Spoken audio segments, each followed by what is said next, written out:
All right.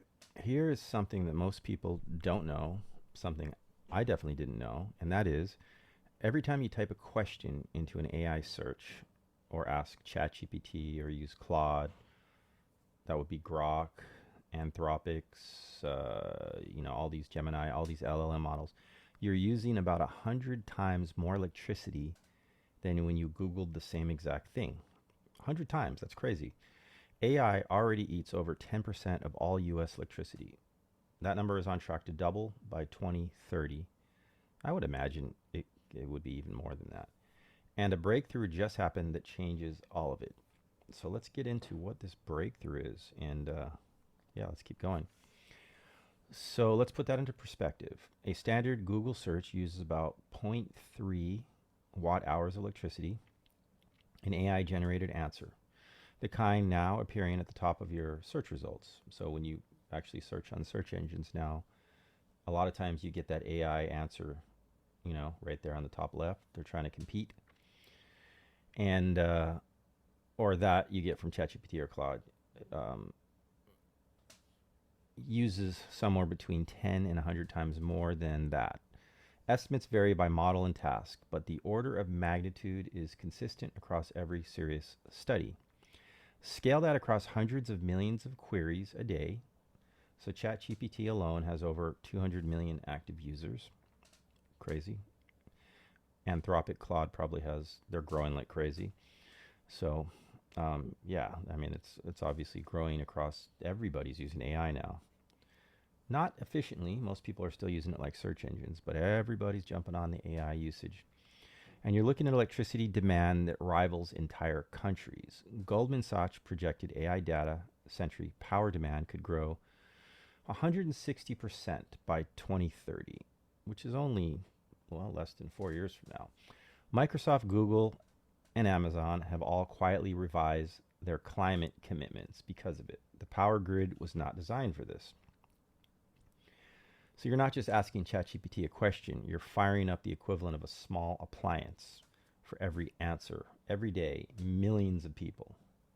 Now imagine that times a billion, and you start to understand why the power companies are having a good year, and that's why everybody says a lot of people's power bills are going through the roof. And a lot of electric companies are building new power plants, and they're passing that amazing expense on to the end user, the retailer, the us, the you, the me. So now here's the part that deserves far more coverage. In early 2026, researchers published findings on a new approach to AI inference, specifically around how models handle the precision of their calculations. That cut energy consumption by a factor of 100 while actually improving accuracy.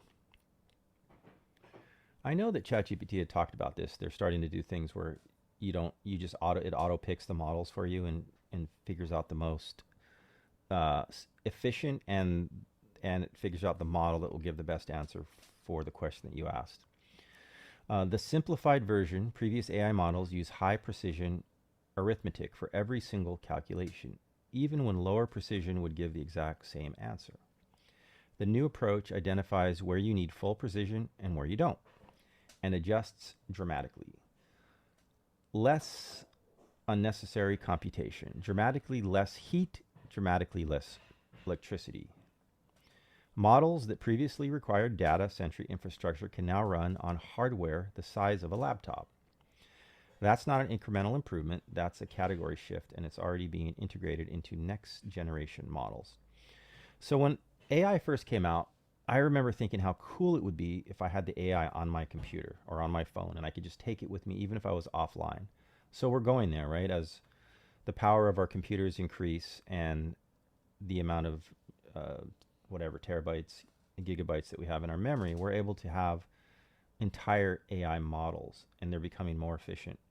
So that big, huge amount of electricity and a lot of the you know the the crazy expenses and the training models to get it where to its level of intelligence, but then they can basically strip down these models and encapsulate like a huge part of the intelligence. Of course, offline and on your computer, it'll be limited, but I mean, for what you do and what you need to know and have on there, You know, for example, you could be going for a hike in a place where there's no internet access, and you could have your phone, and you could have your AI with you, and you could have all the maps installed and all that kind of a thing. And, you know, you have everything you need for guidance, this and that. But, you know, and not only that, but the big thing about having an AI model on your own system is, you know, you're not sharing your data with some company.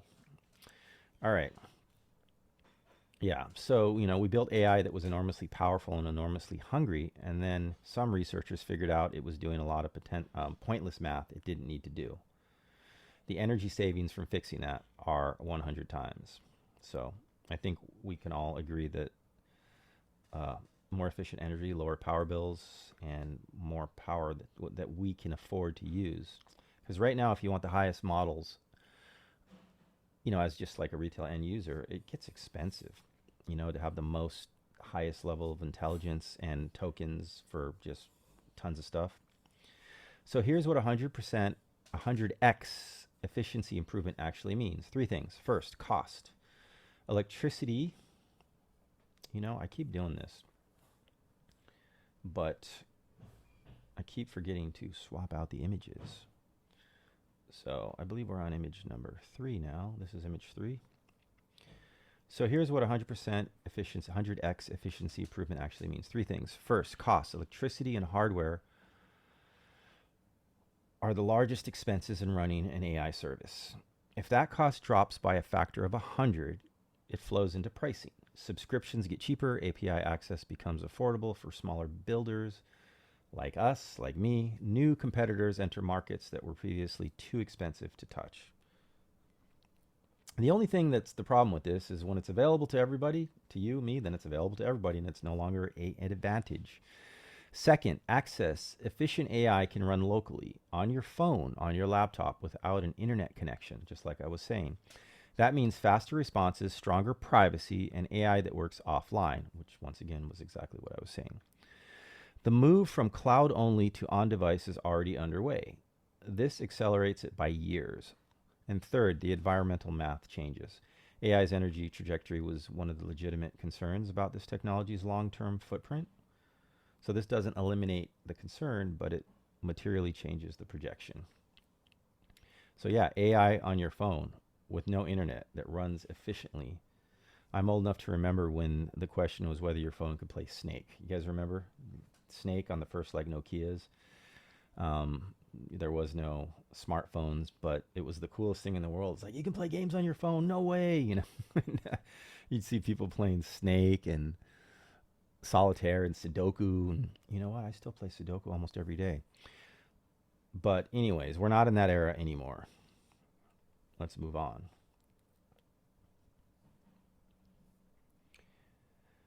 So practically, what should you actually do with this? If you're paying for AI tools, which I know a lot of us are, and we're not even using them for a fraction of their capability, and if you're watching this channel, okay, that's right, you probably are, prices should come down over the next 12 to 24 months. Not because companies are being generous, but because the underlying cost of running the model is falling and competition will push those savings through. If anything, this is a reason to look in annual pricing now before the market fully reprices. If you're building anything with AI infrastructure, apps, workflows, automations, the local versus cloud calculation is shifting fast. What required server infrastructure last year may run on a standard device by the end of next year. Very cool. And if the energy story was a genuine hesitation for you about AI tools, this is the headline that deserves a breakthrough. The problem was real. The fix is real. So like anything, I mean, if you go back in time and you think about the internet and you remember emails, and you couldn't even send like images, let alone videos, right? Through the internet. And it just basically, the infrastructure improves, it gets cheaper. I remember when you had to call long distance on a phone and it was like $2 a minute or something. And now you can just Skype, oh, well, not even Skype. You can use almost any one of your free social media platforms to talk with anybody anywhere in the world. There was a time when long distance phone calling was a fortune, and you had to dial all these numbers, and you had to have a phone account. You had to pick up a phone, and it was like you would talk as short as possible because you could run up huge bills. So, you know, everything gets cheaper and better over time. And now we can do that with video. You can do video calls on Messenger, on you can do it on Messenger, you can do it on Telegram, you can do it on WhatsApp, and you can talk to not just one person, but teams of people from all over the world as long as they have internet. Technology is crazy. So you could say lock in your annual subscription before the price drops. Well, then feel smug when it drops anyways. So, you know, all this is exciting because I think there's a lot of solopreneurs, people like me, people that are just trying to figure out a side hustle. I've been thinking long and hard about how I can use this channel and do something cool. And I kind of have a plan, and I'll start to talk about it in other videos, but I want to try to build some sort of an AI business that isn't a business that teaches you how to use AI or teaches you how to build a business. Because most of the stuff that you see online, they're trying to sell you the how to do the same thing that you're trying to do. It's like this complete useless loop. It's like, if you want to be successful on YouTube, you want the fastest success, create a YouTube channel on how to become successful on YouTube, right? Kind of dumb and pointless. And it's like a circle jerk loop of, no, I would like to find something that is real, you know, in a category that I'm interested in, you know, surfing or anti-aging or, you know, whatnot. I don't want to just create a YouTube channel in content on how to create a YouTube channel and use AI, or an AI channel on just using AI. It's like, I don't want to create products that teach you how to use AI. I want to basically do stuff that like any average person can duplicate, you know, for their business or their particular niche. And I think that's cool. So I have an idea of using the latest, because I think AI now is becoming capable, you know, like for example, Opus 4.7, I was talking to it last night, brainstorming. And I have this idea where if I could create a roadmap and let it ask me questions and come up with ideas that work with what I'm doing and my expertise, my interests. And then I want to use Notebook LM to create my own private mentors. So you can do that with Notebook, where you can basically take a channel and as much content as you can find by, say, somebody like Gary Vaynerchuk or Alex Hormozy, and you can create a notebook which is full of all their information, and then you can prompt it to be like a mentor and answer you based on all, well, what it does is it takes all their information and it'll speak to you based on everything that you've loaded into it, and it won't use anything external. So you can actually build like your own private team of mentors and experts that will help you start and do whatever it is that you want to do. And then you use your main AI for all this other stuff. And then when you need advice and you need to bounce ideas, you can go back to your constructed mentors. Anyways, I'm thinking about that. I don't want to make this video too long. So anyways, the energy problem around AI was one of the most legitimate criticisms of where this technology was heading. More power, more heat, more infrastructure, compounding every year. The efficiency breakthrough changes that trajectory measurably, documentably. What's coming is AI that's cheaper, faster, more private, and dramatically more accessible than what you're using today. The power problem is getting solved, but we'll keep tracking what it means for everyday users. So subscribe and let's continue and keep this going until the next video. As I always say, let's get it.